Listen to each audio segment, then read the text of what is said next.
bastante hilado, porque partimos porque es la Biblia, luego qué libros la componen, el problema del canon. Bueno, estos libros que la componen son los libros inspirados por Dios. Entonces, ¿qué es la inspiración?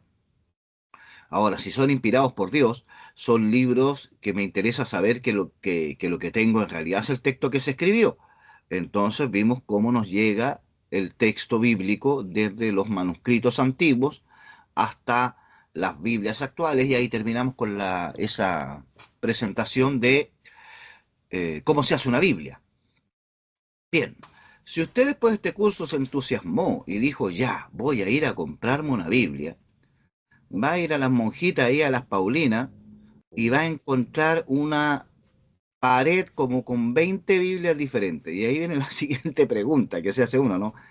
¿Cuál compro? Porque hay muchas. O si esta Biblia que tengo ahí arrumbada, que ahora empecé a ocuparla, ¿me sirve o no me sirve? Entonces, por eso vamos a dedicar una clase exclusivamente al tema de las traducciones bíblicas. Lo que ven ahí en la imagen es la famosa Biblia políglota.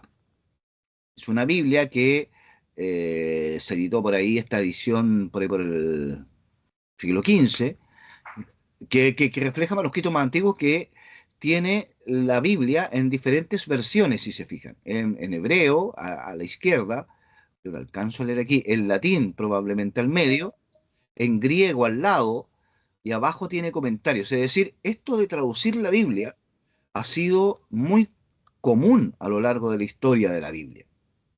Si un profesor amigo mío, la Biblia cuenta una historia, pero también tiene una historia. Y vamos a ver rápidamente, por supuesto, porque no nos da el tiempo para más, cómo es el proceso de traducción de la Biblia. Y la primera traducción, la más antigua y la más valiosa, es la famosa Biblia de los 70. Lo que ven ahí en la imagen de arriba es un manuscrito, obviamente, con el texto griego. Ya reconocen rápidamente el texto griego, ¿no? Que está escrito con letras mayúsculas o unciales, y está escrito de corrido, ¿no? Sin siquiera separación de palabras. Y lo que ven abajo es la última versión de la traducción de los 70, eh, hecha, digamos, hace 2 años, creo, en un libro actual de la famosa versión del texto griego. Bien, ¿qué es esto de los 70? Es la primera traducción del Antiguo Testamento al griego, ¿sí? Para la famosa Biblioteca de Alejandría. Entonces, los judíos en el siglo, digamos, tercero antes de Cristo, había muchos judíos en la dispersión, ¿no? Que ya no vivían en la tierra de Palestina, de Israel, y ya no hablaban hebreo. Entonces se le hacía muy difícil entender el hebreo para estudiar la Biblia. Entonces se les ocurrió, un poco para la biblioteca y otro por uso de los judíos, digamos, en la dispersión, traducir el Antiguo Testamento completo al griego, partiendo por el Pentateuco, por los 5 primeros libros. De hecho, si se acuerdan del prólogo que leímos de El Eclesiástico, ahí el autor va contando lo difícil que es traducir, que no queda igual, etcétera, etcétera, etcétera. Si quieren, lo pueden releer después, el famoso prólogo del Eclesiástico, o Sirácides, o Sirácida, como sea que aparezca en su Biblia. Bien, inicialmente solo se traduce los 5 primeros libros. Ahora la leyenda cuenta en la famosa carta a Aristeas, eh, que cuando se traducen los 5 primeros libros, eh, se le entrega, se mandan 70 sabios, 72 sabios en realidad, desde Israel, para traducir la Biblia, y cada uno se le entrega un tomo de la Biblia en hebreo, y cada uno la traduce. Esa es la leyenda. Y que cuando se encuentran los traductores, resulta que tradujeron exactamente igual, los 70. Eso obviamente no sabemos si es así o no, pero lo que quiere decir esa leyenda es que se consideraba inspirada en el fondo, esta traducción, que es una nueva versión a la larga, más que una traducción, ¿sí? Con el tiempo, al Pentateuco se suman también los profetas y los otros escritos, es decir, todo el Antiguo Testamento. En torno a la segunda mitad del siglo segundo ya está completa la famosa traducción de los 70. Es una traducción tremendamente valiosa para nosotros, ¿sí? Ya en el 132, en el famoso prólogo del Eclesiástico que ya leímos, aparece este comentario de la Biblia traducida completa al griego. Por lo tanto, tenemos evidencia ahí de que así fue. ¿Sí? Ahora, ¿por qué es importante esta traducción? Esto es lo que vamos a ver. Ahora ve aquí dos manuscritos más con la misma versión del griego, ¿no? Bien. Primero, ¿por qué no me cambia? Lo que decía, hacia el siglo segundo ya se le consideraba inspirada. Es decir, que la traducción no fue solo un acto humano, sino que Dios mismo intervino para traducir exactamente sus palabras. En la famosa Carta Aristeas, que es un documento donde se cuenta la leyenda, etcétera, y el valor de los 70.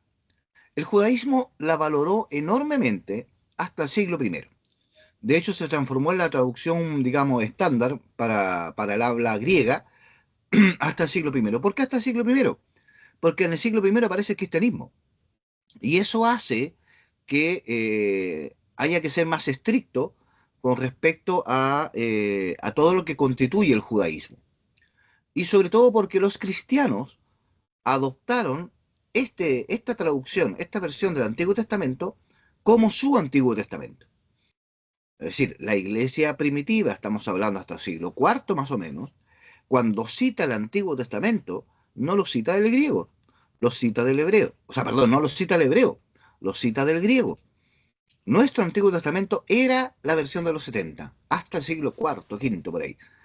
Entonces, por eso yo les decía que es muy, muy importante saber esto, porque cuando cita el Nuevo Testamento, el Antiguo, en general lo cita de la versión griega.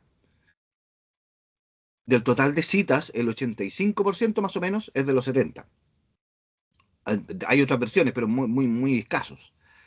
Y ahí sacábamos la otra vez, ¿se acuerdan? El famoso ejemplo de la Virgen concebirá y dará a luz un niño y le pondrán por nombre Manuel, que si uno se va al Antiguo Testamento dice la muchacha en realidad, la doncella. Y ahí tuvimos una discusión con respecto al término.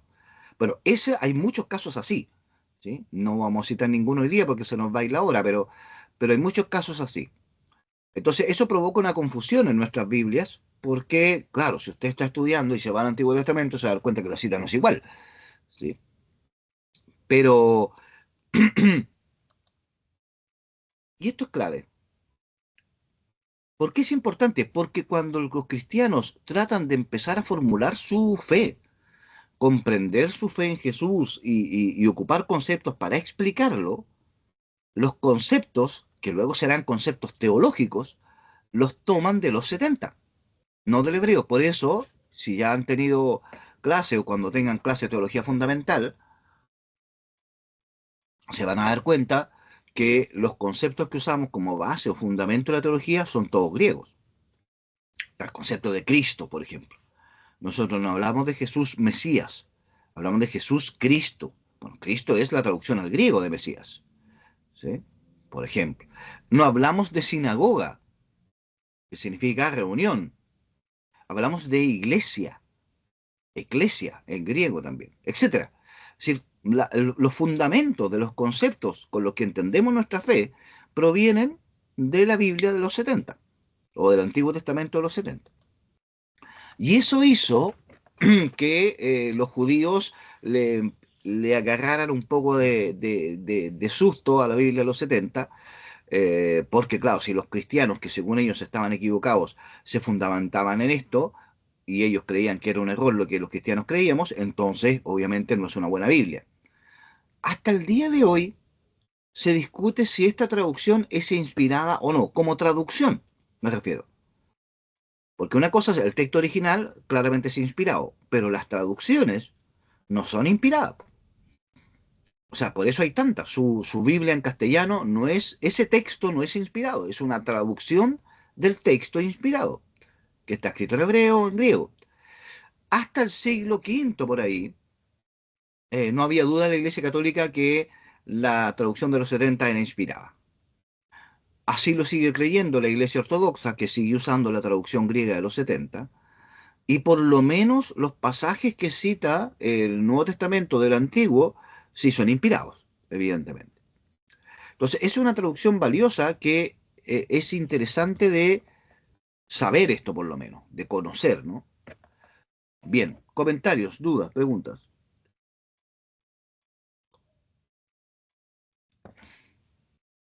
¿Cuál es el significado de ortodoxo, profesor? Lo ortodoxo es la iglesia oriental. Cuando se divide el Imperio Romano, ¿se acuerdan? No sé, en historia, capital Roma, capital Constantinopla, también la iglesia, no es que se divida en ese momento, pero se empieza a separar culturalmente. Entonces los ortodoxos es lo que llamamos la iglesia griega, de habla griega, la iglesia oriental. Y ahí está, bueno, ahí entran los coptos, los ortodoxos rusos, los ortodoxos griegos. Y ellos se llaman a sí mismos iglesia católica ortodoxa. ¿Sí? O sea, están muy cercanos con nosotros y ellos se ordenan por patriarcas, por ejemplo. Cada territorio, así como nosotros tenemos un arzobispo, ellos tienen un patriarca de un territorio. No sé si le puedo especificar más que eso, digamos así, como a la rápida. ¿Sí? Pero, ok, estamos bien. Bien, ¿algún otro comentario, duda sobre la famosa... Hay traducciones... A propósito, se me había olvidado un detalle.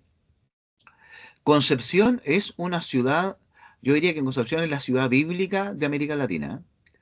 Tenemos dos hitos acá en Concepción que son tremendamente relevantes y que para variar no se conocen.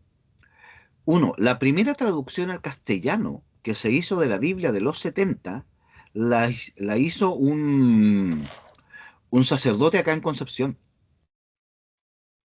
el profesor Hünemann. Tradujo toda la Biblia de todo el Antiguo Testamento del griego al castellano. Curiosamente, esta traducción nunca se publicó. Se publicó hace unos años en una edición muy así chica de 500 ejemplares. Prácticamente la gente que pagó la traducción, pagó la impresión, se llevó la Biblia. Yo no he podido encontrar ninguna hasta ahora. Pero sí están en el Seminario de Concepción los cuadernos del profesor Hünemann, donde va traduciendo la Biblia. Es decir, tenemos el manuscrito del profesor Hünemann. Y fue la primera vez en la historia de la Iglesia que se hace una traducción al castellano de los 70. Hoy día a nadie le interesa traducirlo de Hünemann ni publicarlo porque ya ha salido una nueva traducción de los 70 al castellano que está editada por Editorial Sígueme. Entonces hay una traducción moderna ya. Pero el primero que lo hizo fue Hünemann acá en Concepción. Y el segundo hito, tremendamente relevante para la historia de la Iglesia y la historia de la Biblia, es la famosa Biblia latinoamericana, que también se tradujo acá en esta zona, en Concepción. Entonces hay dos hitos tremendamente importantes acá. Bien, eso me había olvidado decirlo porque hay que rendirle honor al profesor Hünemann por su esfuerzo. En realidad pasó toda la vida traduciendo eso. Bien, ¿otra pregunta, duda, comentario? Bien, vamos a la siguiente. Esta probablemente les sea más conocida. El monje ese que aparece arriba, obviamente, es San Benito. O sea, no, San Jerónimo, perdón. San Jerónimo. Me confundí yo. Disculpe, San Jerónimo. Bien, la famosa Vulgata, encargada en el año 383, es decir, siglo IV, el Papa Dámaso establece que la liturgia, la misa en Roma, que hasta ese momento se hacía en griego, el Papa se da cuenta que la gente ya no entiende el griego. Entonces dice, ¿saben qué? Vamos a hacer la liturgia en latín. ¿En latín por qué? Porque la gente de Roma hablaba latín. Y esto no deja de ser una curiosidad histórica, además de un dolor de cabeza. Porque fíjate que al principio se instala el latín en la liturgia romana para que la gente entienda, no para que no entienda. Y nos quedamos pegados con el latín como 10 siglos, por lo menos. Y hoy día, hasta el día de hoy, está la polémica de si la misa es latín o no es latín, cuando el objetivo primero de poner la misa en latín no fue que toda la iglesia ocupara el mismo idioma, sino que la gente entendiera. Fíjate qué curioso, para eso de repente hay gente que se las da de muy tradicionalista, pero en realidad no entiende el origen de ciertas tradiciones. Entonces, para que el público entendiera, el Papa dice, vamos a celebrar ahora la misa en latín, no en griego, no en griego. Y fue la misma polémica que hoy día con el tema del latín y el castellano. De hecho, quedaron muy pocas partes en griego en la misa. Una de las partes que quedó en griego es el famoso Kyrie eleison, que usted conoce como Señor, ten piedad. Incluso en la misa en latín, si usted revisa un misal antiguo, va a ver que en esa parte el Señor, ten piedad dice Kyrie eleison, que es Señor, ten piedad en griego. Y otra parte que se lee en el Viernes Santo. En la liturgia del Viernes Santo no se usa mucho hoy día porque hacemos canto en vez de eso, pero hay una serie de lamentaciones ahí que se van recitando en nombre de Cristo en la liturgia de la Pasión del Viernes Santo, eh, que también están en griego. Pero aparte de esos dos pedacitos, se tradujo toda la Biblia al latín. Ahora, usted entenderá que si yo quiero traducir la Biblia, o sea, hacer la misa en latín, una cosa que necesito es los textos de la Biblia en latín. Porque obviamente hay que leer las lecturas y no voy a leer la lectura en griego si estoy diciendo que nadie entiende el griego. Entonces se hizo necesario traducir la Biblia del griego y del hebreo al latín. Existían traducciones, ¿ah? A la época de Dámaso existían, pero eran bien malas. Entonces el Papa dice, no, necesitamos una buena traducción para una correcta liturgia. De hecho, un poco lo que se hace hoy día. Hoy día no ocupamos en la misa los leccionarios traducidos de la Biblia a nuestro pueblo, de la Biblia, sino que una traducción litúrgica que está chequeada, digamos, que es la última que se hizo por ahí por el 2000. Bien, y le encarga a su secretario, San Jerónimo, que traduzca la Biblia de los originales al latín. De ahí que San Jerónimo sea el patrono de los biblistas. Y de ahí que septiembre sea el mes de la Biblia, porque el 30 de septiembre para los católicos es la fiesta de San Jerónimo, patrono de los biblistas, y para los hermanos evangélicos en septiembre, si no me equivoco, el 15, es el aniversario de la publicación de la famosa Reina Valera. Entonces, fíjate las coincidencias de Dios que coincidimos, evangélicos y católicos, en celebrar el mes de la Biblia el mismo mes. Y de hecho se hacen cosas en común, es muy interesante. Bien, San Jerónimo se toma el proyecto en serio, ¿ah? Pero, aquí atención, traduce el Antiguo Testamento no del griego, como se hacía usualmente, sino del hebreo. San Jerónimo es el que da este paso y traduce del hebreo más que del griego. Y de ahí para adelante quedó la costumbre en la iglesia de traducir casi siempre del hebreo. De hecho, las Biblias más técnicas, como la de Jerusalén, por ejemplo, traen notas. Está el texto traducido al hebreo, pero abajo dice, por ejemplo, en el griego en los 70 se traduce así. Entonces trae las excepciones, los cambios que aporta el texto griego, ¿no?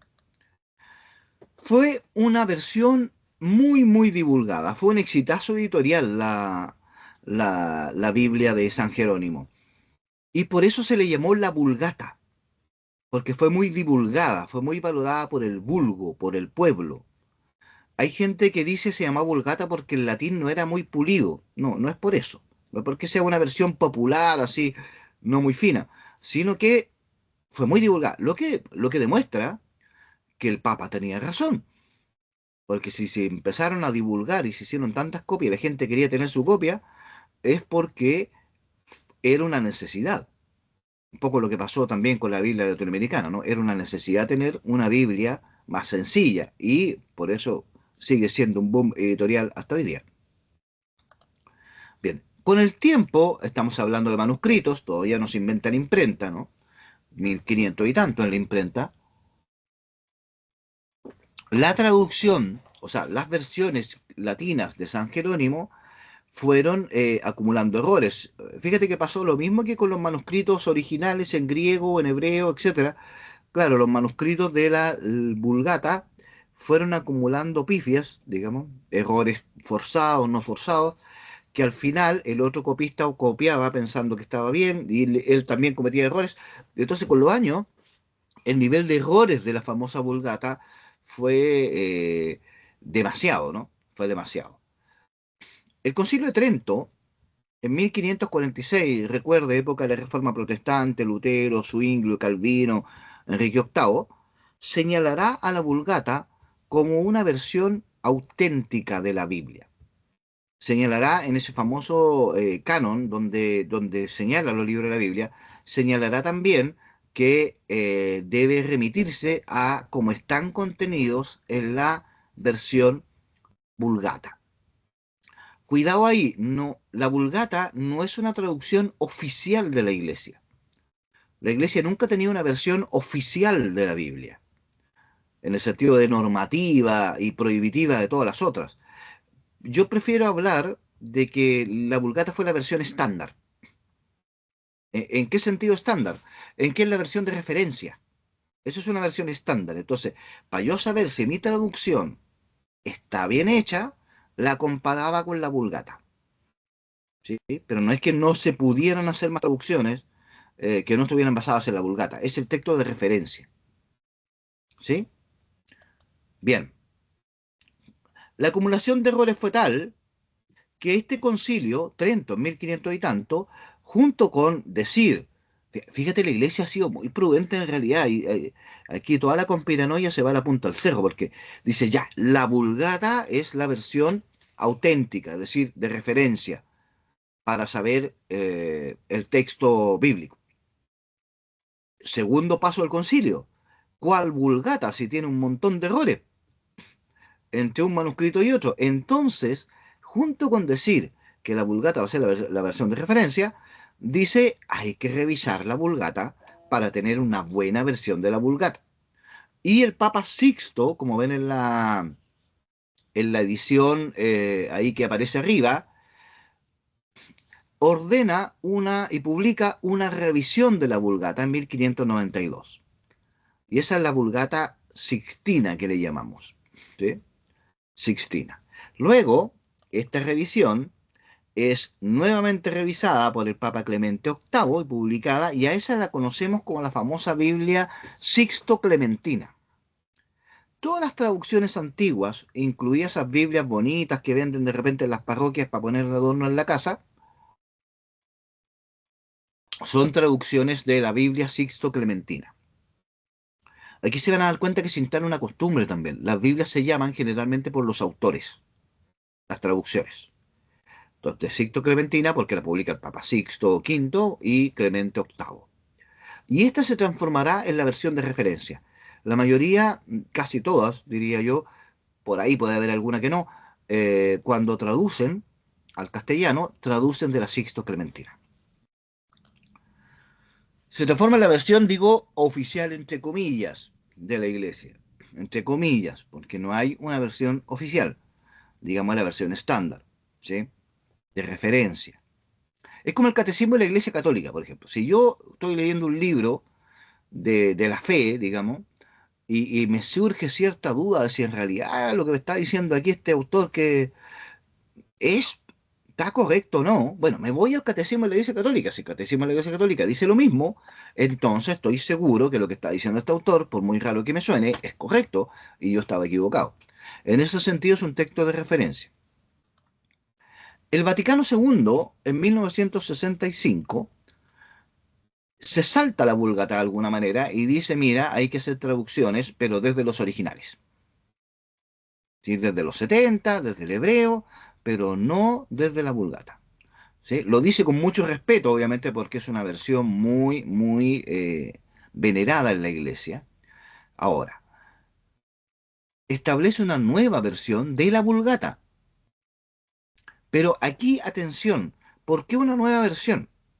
Una, porque el lenguaje de la Sixto Clementina, estamos hablando del siglo XVI, estamos en el siglo XX, en ese momento, día 21, obviamente el castellano ha cambiado y el latín mismo ha evolucionado, entonces se requiere una versión más actualizada, pero el objetivo de la edición del Vaticano II es diferente, y esto es lo que quiero que quede clarísimo, ¿sí? Se publica en 1979 llamada Neovulgata. O sea, cuando hablamos de la Neovulgata, estamos hablando que se ocupa la versión en latín del 1979 en adelante. Cuando hablamos de Sixto Clementina, es la de 1592 en adelante. ¿Pero por qué es diferente? Porque el objetivo es diferente. El objetivo de la Vulgata, de la Sixto Clementina sobre todo, es establecer un texto estándar, un texto referencial. ¿Se acuerdan? Lo había dicho. El objetivo de la Neovulgata es establecer una versión estándar para los estudios.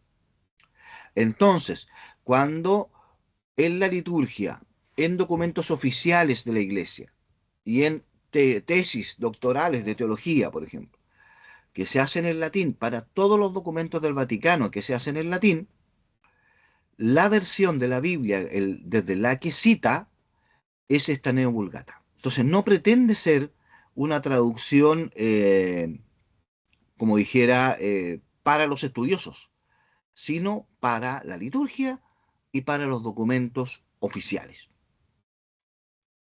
¿Sí? ¿Se entendió bien?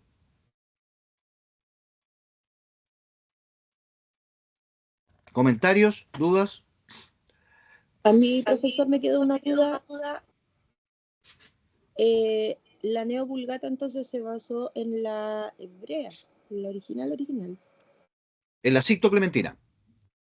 Ah, ya, ok. Se revisa la Sixto Clementina a partir de los originales. Y en el fondo la Neovulgata yo diría, esto un poco carrila, yo diría que vuelve a traducir de los originales, más que corregir no he estudiado exactamente cómo se elaboró la Neovulgata, para serles bien honesto, pero yo tengo la impresión, dada la orientación en que iba la iglesia en ese momento, que la Neovulgata vuelve a traducir de los originales, más que revisar. La Sixto Clementina es una revisión de la traducción de San Jerónimo. La Neovulgata yo diría, casi con un 90% de seguridad, que es una nueva traducción de los originales al latín. O sea, sí, me estoy convenciendo a mí mismo en este momento. Yo diría que seguro que es. Pero no lo he estudiado y en eso en tema de Biblia hay que ser bien honesto. Yo no me dedicaba a ver el hilo de la Neo Vulgata. Eso sería. Bien, ¿algún otro comentario?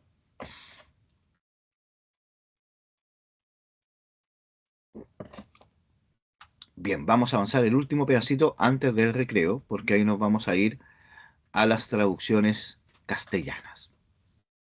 Ojo aquí, yo voy a hablar de las traducciones castellanas de la Biblia, que no es lo mismo que decir traducciones españolas de la Biblia, porque traducciones españolas son las que se hacen en España. En ese sentido, la Biblia latinoamericana no es una traducción española, es latinoamericana. Y traducciones al idioma español, eh, hay muchas.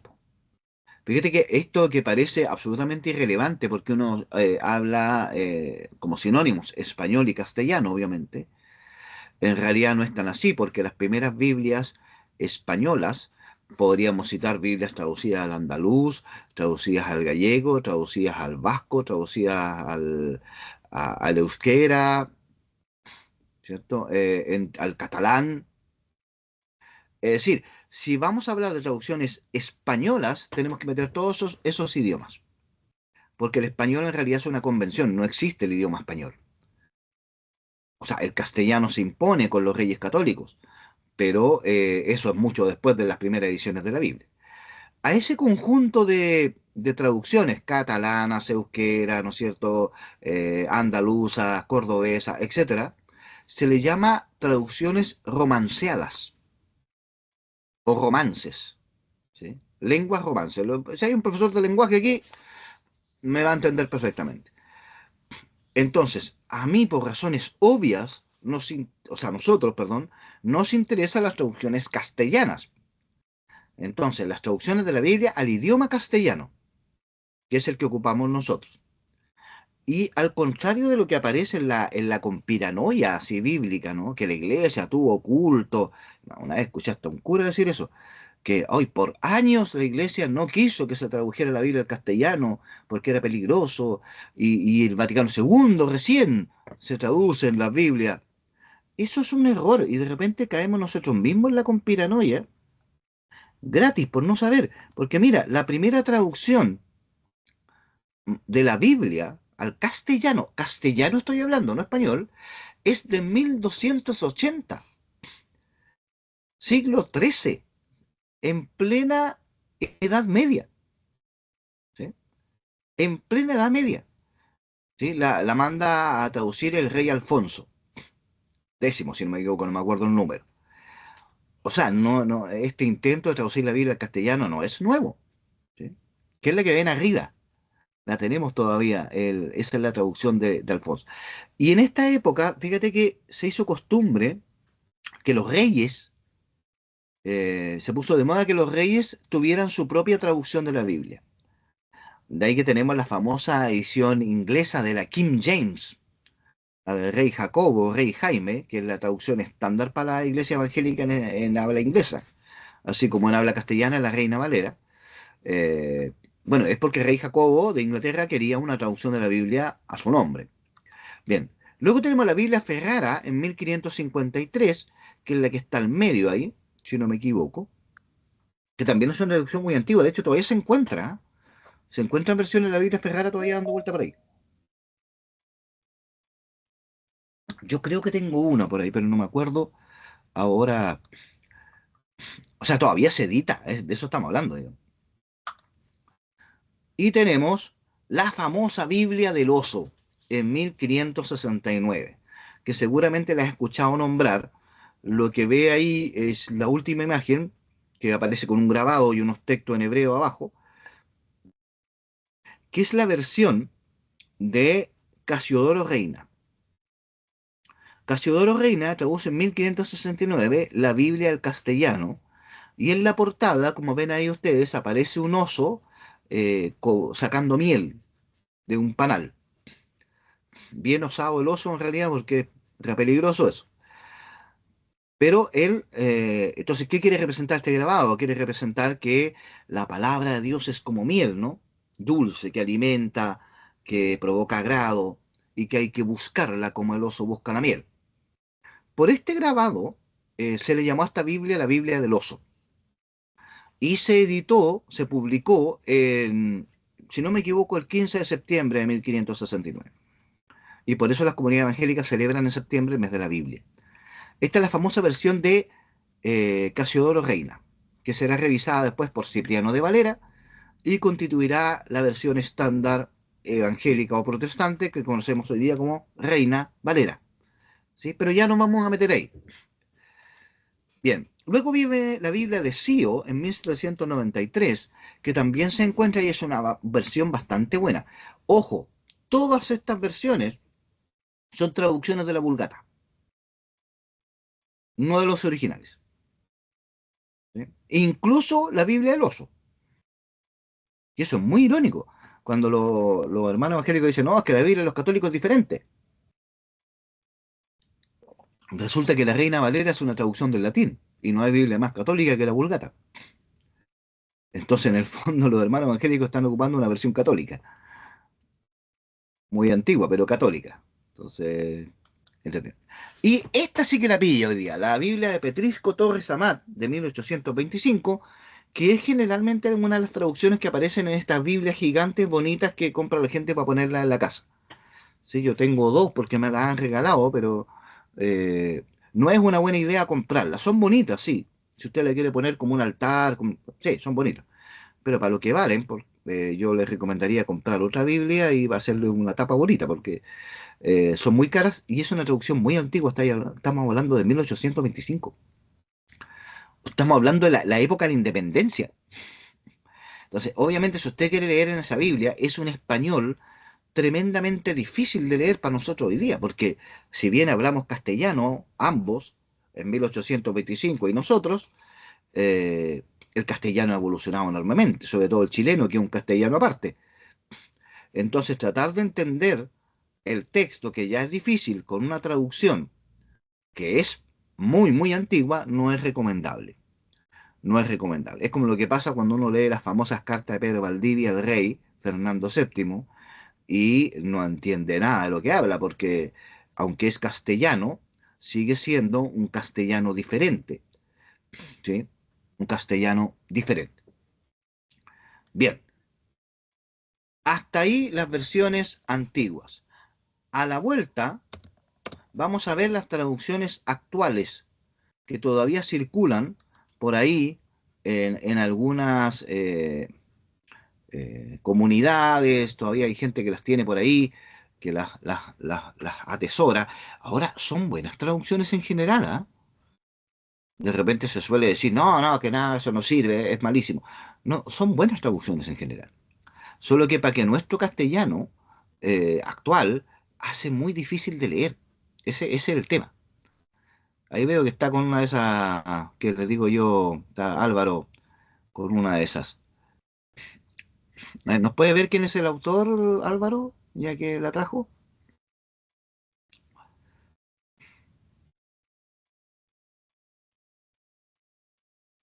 Se ¿No? nos quedó pegado. Está Se quedó muteado. pegado, se quedó tan inspirado en la lectura de la Biblia que se desconectó del mundo. Esto es casi un momento Sí, místico ya obvio. de Álvaro.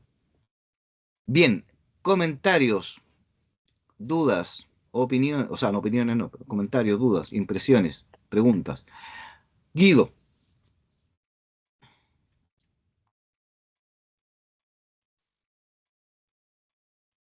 Ahí voy a Guido, ver ¿ya si habló? aparezco. Ah, sí, ¿se me escucha o no? Sí, sí, ¿Se escucha o no? sí, Sí, Sí. sí, sí. Ah, ya. No,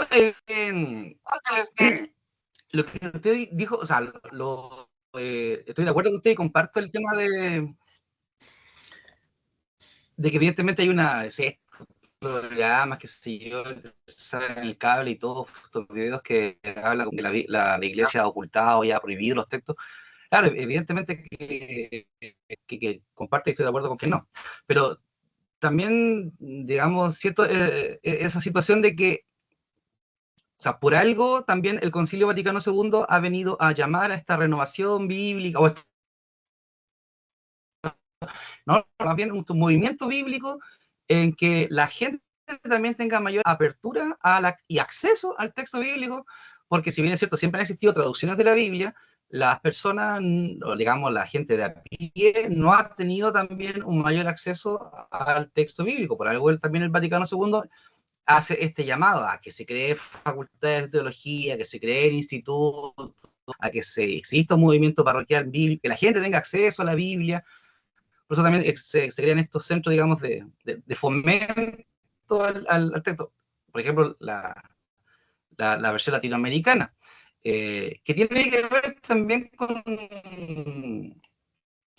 no sé si, me imagino, la reforma luterana, evidentemente tuvo eso al texto bíblico. De hecho, nosotros, porque usted dijo que, claro, que hay dicen que no se permitía a la gente tener el texto bíblico, solo una comprensión un poco errónea, pero que nosotros, por ejemplo, acá en Chile mismo, nosotros antes de tener el texto bíblico, lo que teníamos acceso era lo que se conocía como la historia sagrada. Pero Claro. la gente en sus casas, eso abierto, digamos, ya sea bueno, digamos, o sea, hoy día, por ejemplo, le ponemos freno a la cultura de qué manera, con el precio, digamos, o sea, que una familia no se va a gastar un texto de 30 o 35.000 pesos, el texto que sea, esa es la comida. Entonces, hoy día la cultura, la barrera de la cultura es el precio que supone acceder a ella. Entonces, marco con los tarros de que, claro, o sea, evidentemente para evitar tal vez esta masificación del movimiento a partir de Lutero, de la Biblia y la libre interpretación,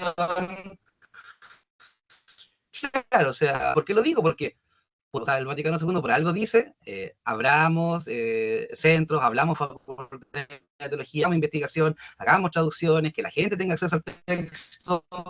Si no, no hubiese existido la masificación, por ejemplo, este esfuerzo, digamos, del padre Miguel Jordá, creo que se llama, o llamaba, era, digamos, todos teníamos en la casa la historia sagrada, pero no teníamos texto bíblico. Entonces, o sea, de hecho, yo en mi casa, la Biblia que teníamos era la Biblia evangélica que nos regaló una tía, y no se leía porque era evangélica, entonces estaba ahí Claro. la historia sagrada del padre Miguel Jordán. Entonces, y empezamos a tener la latinoamericana y etcétera, etcétera, etcétera. O sea, yo no, evidentemente, claro, a lo mejor estos curas o catequistas, claro, pero por algo también el concilio lo dice. Yo creo que también en ese sentido también hay una como conciencia de que no está el acceso a eso, ¿no? Sí, Gracias. súper buen aporte, Guido.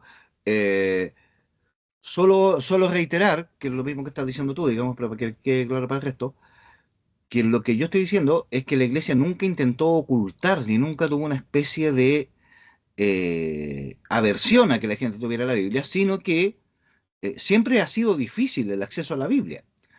Por lo que usted dice, por el precio, porque no todo el mundo sabía leer, para empezar, y porque hasta el día de hoy mucha gente lee pero no entiende, no estoy hablando necesariamente de la Biblia. Hoy día tenemos un serio problema, por ejemplo, en Chile con comprensión lectora.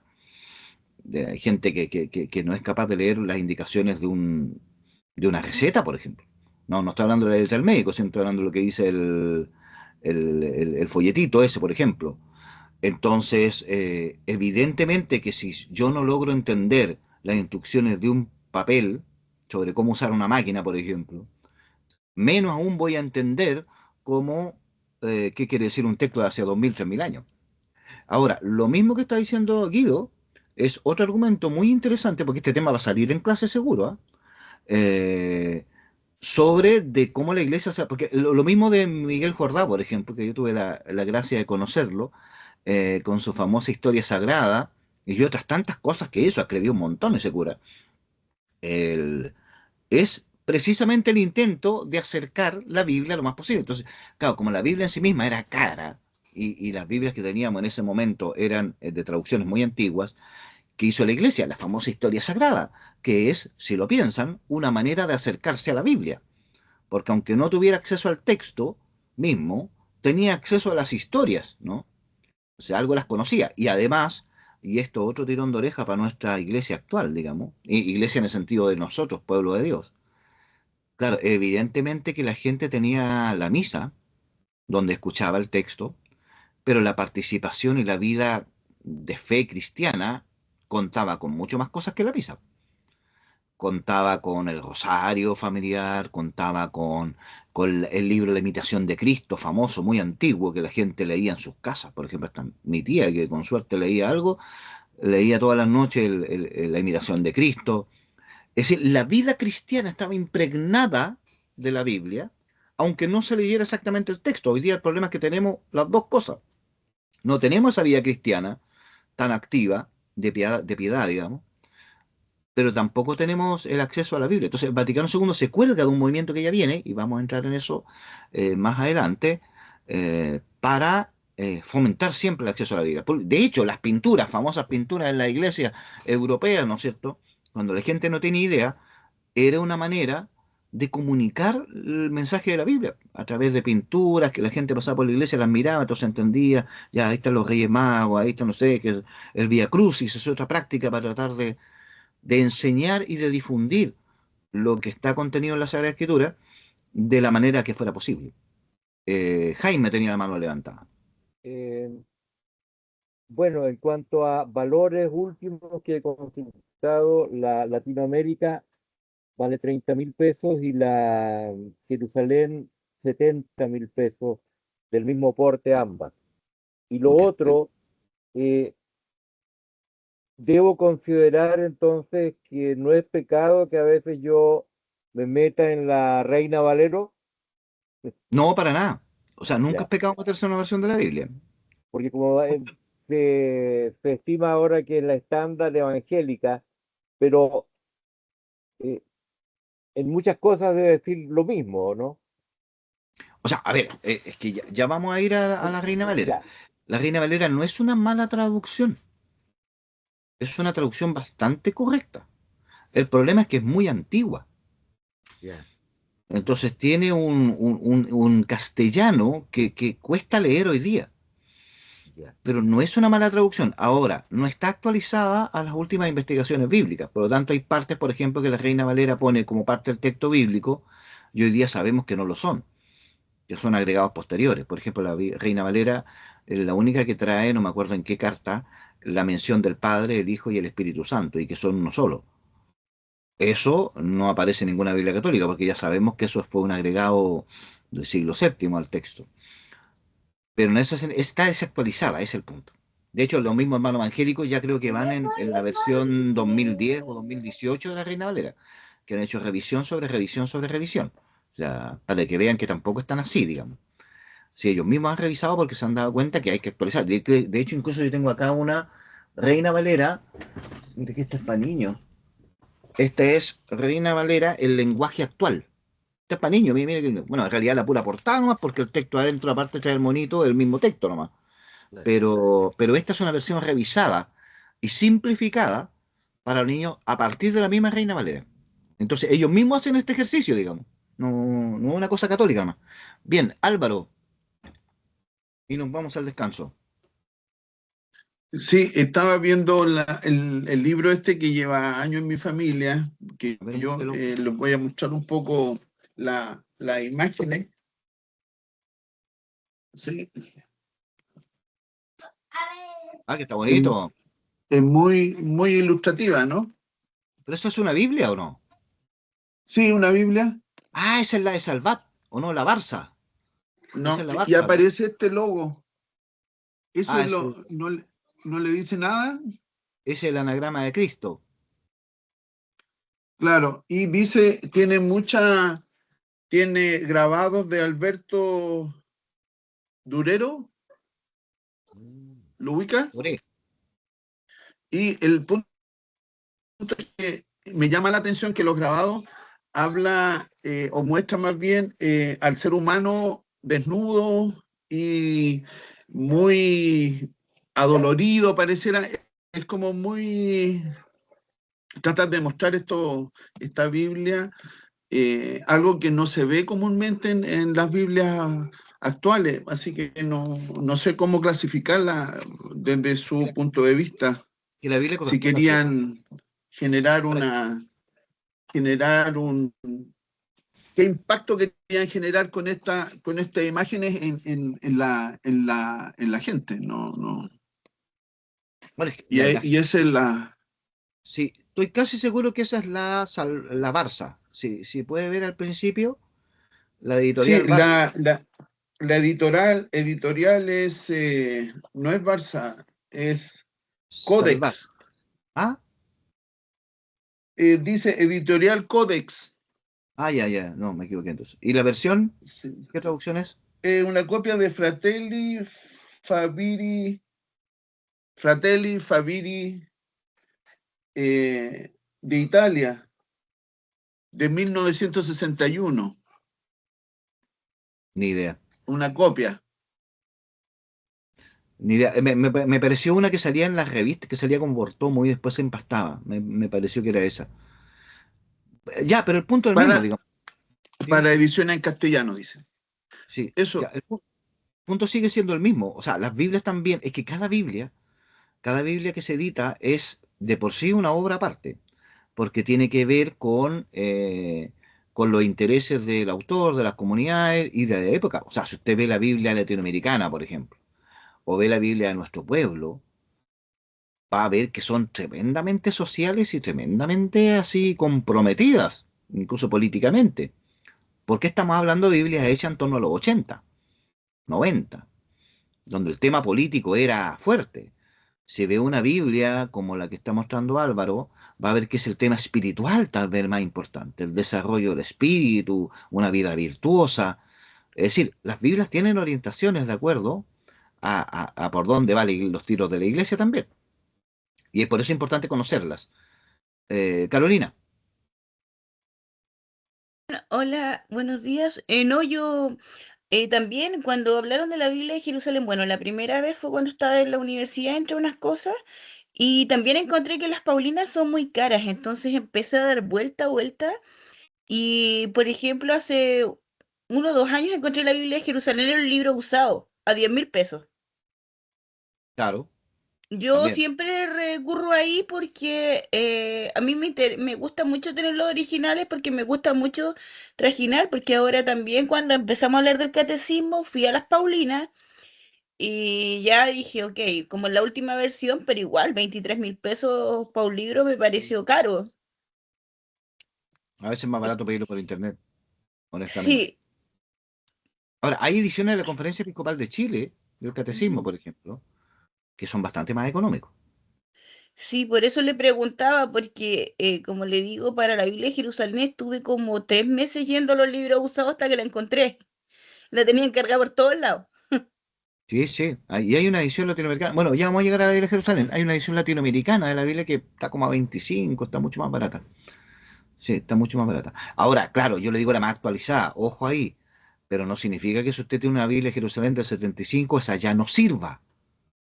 El texto en general se actualiza menos que las notas y los comentarios, porque genera una traducción bastante correcta y tampoco hay tanto descubrimiento arqueológico de un día para otro para que haya que cambiar toda la Biblia. Pero en general el tema de notas y comentarios es lo que se va actualizando de una edición a otra. Ahora, tiene que usted ver, esto es como igual que un auto. O sea, si usted va a ocupar el auto para ir al trabajo y volverse, no tiene que comprarse un auto de 20 millones necesariamente para eso, digo. Ahora, si usted va a andar, usted vive en el campo y tiene que cruzar la sierra para llegar al trabajo, claro, tendría que comprarse un Jeep, no un City, digamos. Acá es lo mismo, para lo que usted va a ocupar y lo que usted necesita, tal vez no necesita la Biblia más actualizada de ayer, con traducción simultánea a 4 idiomas, obviamente no, po. Si yo la voy a ocupar para mi vida espiritual y la voy a ocupar para mi trabajo pastoral y ni siquiera voy a escribir un libro o un ensayo, no necesito la última versión de la de Jerusalén. Necesito una Biblia que sea relativamente correcta.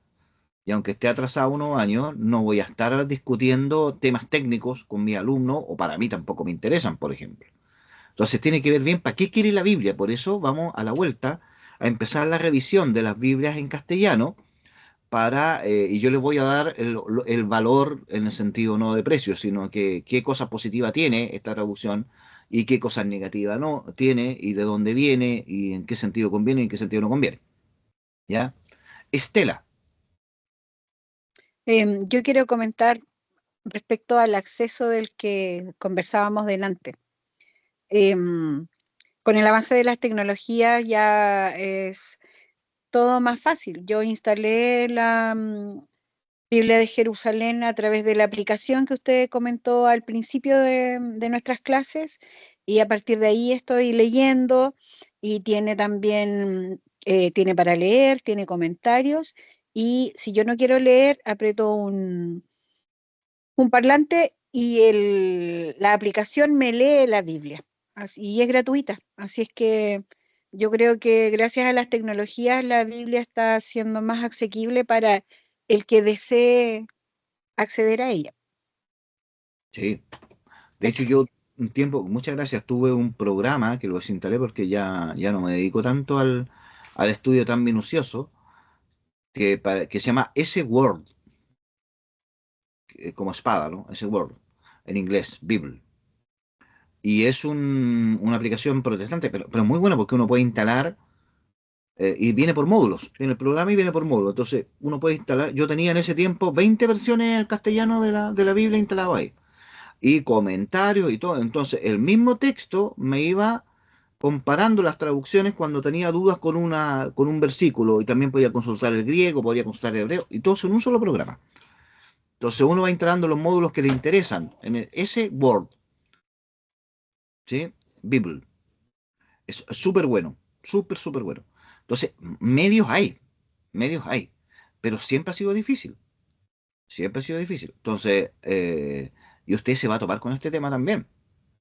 Entonces, por eso, a la vuelta, vamos a hablar de las versiones castellanas. Y yo humildemente, porque claro, no todo, mira, si alguien aparece y le dice, mire, yo he leído toda la Biblia, me la sé toda, la he estudiado completa, usted arranque por su vida de ahí, porque eso no es así.